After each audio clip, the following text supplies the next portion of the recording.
Now in this video we'll see how to design mod 10 asynchronous or ripple counter using JK flip-flop.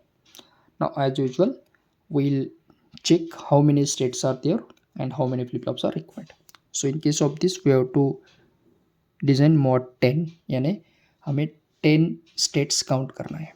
अब देखिए अगर मैं 0 से start करता हूँ तो 1 2 3 4 5, then we can go for 6 7 8 and 9.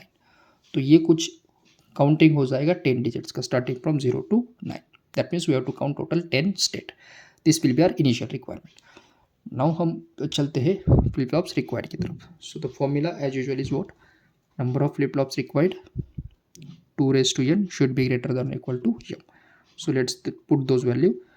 m is nothing but 10.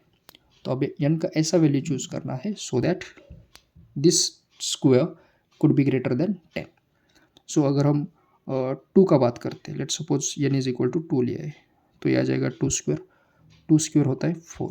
4 is less than 10, तो ये satisfied नहीं है.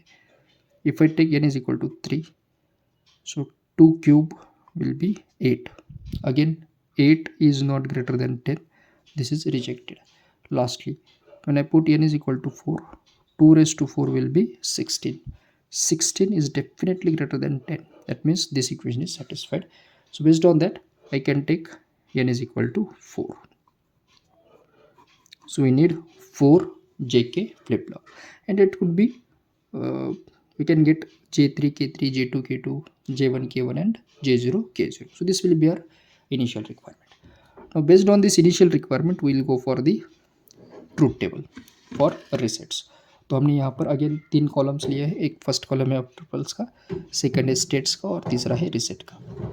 अब देखिए हमें 4 फ्लिप फ्लॉप्स चाहिए. तो स्टेट्स जो है वो हम लिख सकते हैं Q3 Q2 Q1 और यहाँ पर लिखेंगे Q0 और ये रिसेट का पिन है R. अब हम चलते हैं काउंट की तरफ. फर्स्ट स्टेट में देखिए 0 है यानी कि फर्स्ट क्लॉक पल्स को यहाँ पर डेटा आ जाएगा 4 टाइम्स 0, रिसेट 0 हो जाना चाहिए. नेक्स्ट क्लॉक पल्स के लिए ये होना चाहिए 1.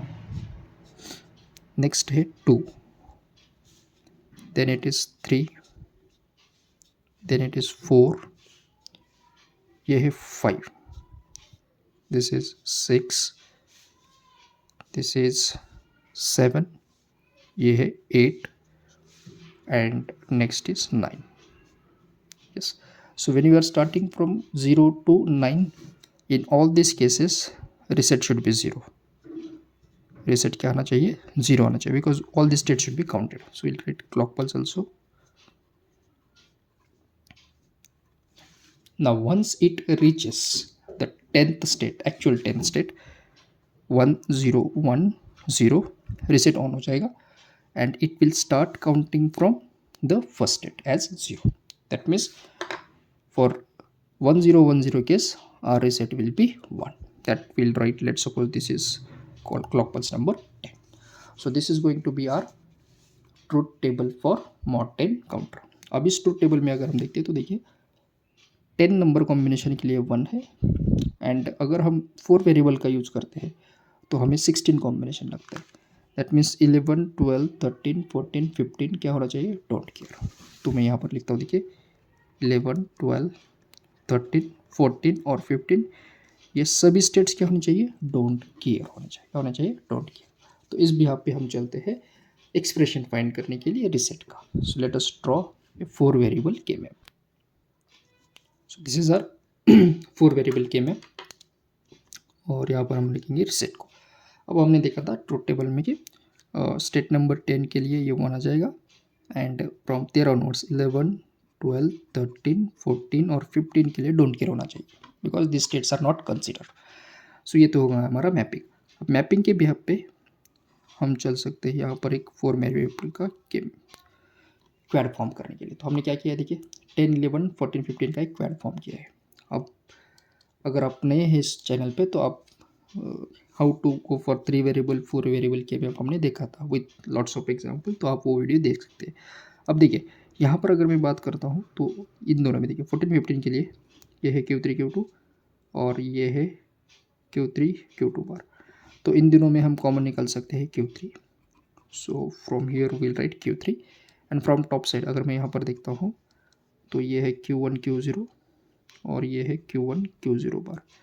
तो इन दोनों में हम निकाल सकते हैं कॉमन Q1 को, तो ये आ जाएगा Q1। तो ये हो गया हमारा equation for reset.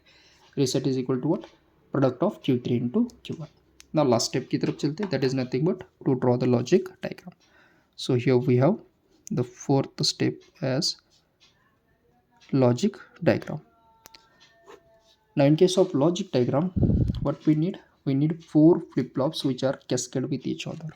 So let's draw them one by one. Let's take the first one. The first flip-flop will be our J3K, sorry, we'll take J0 K0 Q0 Q0 बार, क्योंकि हमने क्लॉक पल्स यहाँ पर apply किया है। In the same sequence we'll take, यहाँ पर हम consider करेंगे J2 K2 Q2 Q2 बार, और यहाँ पर हम लेते हैं J3 K3 Q3 and Q3 bar. So this will be our cascade arrangement of 4 flip flops. अब हम कनेक्ट करते हैं inputs. So as you know that यहाँ पर लॉजिक 1 होना चाहिए असिंक्रोनस काउंटर में। These all are connected with logic 1 as usual. They are connected to logic 1. Now again ये अप काउंटर की तरफ काम कर रहा है 0 1 2 3 अप टू 9। तो हम कनेक्ट करेंगे normal output of first flip flop as a clock pulse to second, clock pulse to next, as a clock pulse to next. ये आ गया हमारा सिंपल सा एक डायग्राम। अब हम चलते हैं रिसेट की इक्वेशन की तरफ। ठीक है, क्या दिया है Q3 into Q1।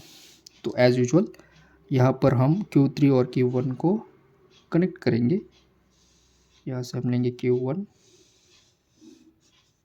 And from that side I will take Q3, और इन दोनों के अक्रॉस हम कंसिडर करेंगे एक नैंड गेट को। नैंड गेट किस तरह यूज़ करना है ये हमने देखा था। क्लियर बार के लिए हमें रिसेट को क्या लेना है, नैंड गेट लेना है। So we will be connecting with the clear बार।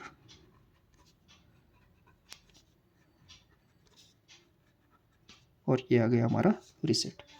तो ये हो जाएगा logic diagram for 4-bit mod 10 asynchronous counter using the JK flip-flop. So in the same manner, one can design any type of asynchronous counter.